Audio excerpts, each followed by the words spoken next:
Wala nang maraming paligoy-ligoy pa, diretso sa punto na. Maiksi lang ang komentaryo, pero diretso sa punto. Maraming kuro-kuro, may tiwali, may totoo. Dito, sa puntong diretso tayo. Punto, diretso. O ito, nireject ng DOJ ang hiling ng mga bilyar. Ano ba itong hiling ng mga bilyar? Ang hiling kasi ng mga bilyar, ibalik sa, alisin na muna sa DOJ, itigil na muna ang preliminary investigation ng DOJ o Department of Justice, ibalik na muna sa SEC. Kung mag-conduct pa muna daw ng investigation ang SEC. Kasi siyempre, pag DOJ na, preliminary investigation na yan. Pag preliminary investigation, seryoso na yan. Ibig sabihin, kung may probable cause dyan, kung may prima facie evidence at may reasonable certainty of conviction, korte na ang diretsyo niyan. Kaya kumbaga, ang gustong mangyari ng mga bilyar, wag munang piskal, wag munang preliminary investigation, ibalik muna sa SEC, sa Securities and Exchange Commission. Kasi baka maariglo pa nila doon sa SEC ang problema. O baka mahilot pa nila doon. Kasi ang ginawa ng SEC, Securities and Exchange Commission, finaila na ng kaso sa DOJ ang mga bilyar. Ang mga kaso nila, manipulation, yung valuation ng lupa ng mga negosyo ng bilyar.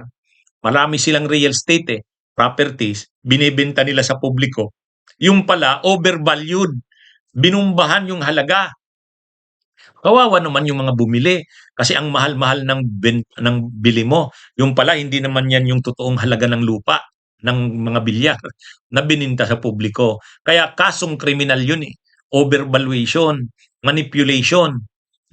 Ang isa pang kaso ng mga bilyar, yung insiders trading. Actually, si Camille Villar nakasuhan doon. Pero lahat sila may kaso. Si Cynthia Villar, Mark Villar, Paulo Villar, Mark Villar, sa pati si Manny Villar. Ang ginawa dito ng SEC, isinampa na nila yung criminal case sa DOJ. Kaya ang ginagawa ngayon ng DOJ, nagsasagawa na ng preliminary investigation.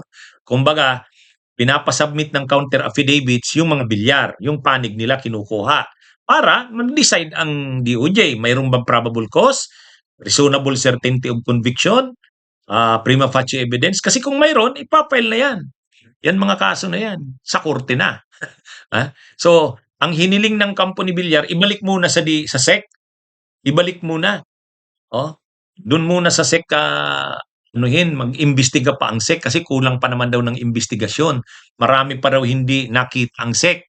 Wag na daw muna sa DOJ. Parang gusto nilang i-atras sa SEC. Kaya lang sabi ng DOJ, hindi, nandito na ito. Tuloy na ito. Sabi ng Department of Justice, tuloy na itong itong hearing na to, yung preliminary investigation. Ito naman kasing bilyar, baka akala ng mga bilyar, nung una kasi, pinapasagot sila sa SEC, iniimbestigahan pa lang ng SEC, akala naman nila, hindi seryoso ang SEC.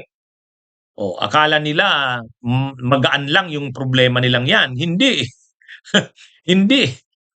Seryoso yung problema na yan. Manipulation, saka insiders trading, criminal cases yan.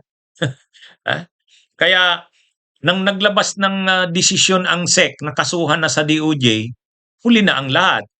Tapos nandun na ngayon sa DOJ, preliminary investigation na. Gusto naman nila ibalik sa SEC. Hindi pumayag ang DOJ. Hindi pumayag.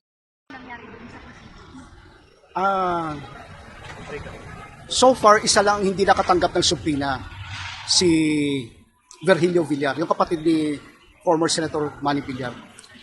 Pero represented siya by Fortune Law Office, so kinuha na rin yung copy niya. So ngayon, lahat na represented. Okay. Isa lang po nagsubmit ng counter affidavit, si Gart Castañeda. Ang iba, hindi nagsubmit ng counter affidavit kasi nung ma-serve namin yung subpoena noong February 27, I think it was a Friday, by March 2, nakatanggap kami ng omnibus motion from the Picasso Boycottan Law Office, also representing them. Pero yung motion is only for Cynthia Javares. Hiningi na lang, masuspend yung aming PI, preliminary investigation, ma-recall yung subpoena, ibalik sa SEC yung kaso. So, at the same time, may mga depensa ni Ray C. Chavez. So, we studied the motion, and I said, if that is your motion, we will treat that as a motion to dismiss. And considering na it is a motion to dismiss, that will serve as your counter affidavit. So hindi na kayo magfa-file. Ay bigla nagsabi magfa-file daw sila. Ayun naman pala. So they asked for 15 days. Ang tama ng 15 days I think is Holy Monday o Holy Tuesday. Sabi ko sigurado ba kayo dyan? Sa kapal ng baka hingi kayo uli ng extension. So pinagbigyan ko na lang kasi Holy Week na, and after that convention ng mga fiscal. So sabi ko sige, April 20, we gave them time, enough time to prepare. Kasi makapal-kapal yung annexes para mapag-aralan din nila ng gusto. Hindi lang po isang kaso I think there are apat yata yung kaso. It's very technical. Kaya, ano ito, ano? Bagamat may panahon na nag-number 1 ang mga bilyar, pinakamayaman, number 1. Sa pinakamayaman sa buong Pilipinas. Kaya yun pala, no? Isa palang dahilan nun, kaya lumubo yung assets mo. Kasi overvalued pala, manipulated. O yan ang lalabas dyan. Kumbaga, hindi totoo yung valuation ng mga real estate properties. Manipulated, minanipula. Kawawa naman yung bumili ng ano doon. Kaya nga siya kasong kriminal kasi biktima dito, publiko. Publiko, yung mga napaniwala sa ano. Siyempre, nag-rely sila sa ano Siyempre, nag-rely sila sa valuation. Sinabi, mataas ang halaga nito.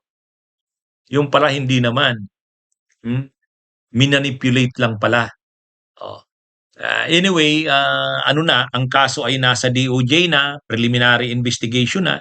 Pag natapos ang preliminary investigation na yan at nakitang may probable cause o prima facie evidence, reasonable certainty of conviction, korte na yan. Mas mahirap na yan sa punto ng bilyar. Naging seryoso na. Yung sa tingin nila noon, wala naman yan, ano lang yan. Ay ngayon, seryoso. Kasi talagang seryoso din yung SEC yung Securities and Exchange Commission. Hindi nila maari-areglo yun. Ay hindi naman kasi ito maliit na bagay. Napakalaki ng real estate na negosyo ng bilyar. At napakaraming kababayan natin ang bumibili dyan ng mga real estate properties sa mga bilyar. Pamilya, Bria, yung sa Bilyar City. Ano yan? Talagang ano yan, marami itong ano. Kaya, kung marami man ang nabiktima niyan, yung mga overvaluation na yan, manipulation, dapat talagang managot ang bilyar dyan. Okay, mga kabunyog mga kababayan, magandang araw sa inyong lahat. Bunyog, bunyog, halikan na kasama ka. Bunyog, kapag buklod ay may pag-asa. Luzon, Visayas, Mindanao, isa ang pananaw. Sa bagong Pilipinas ang bunyog isisigaw. Bunyog.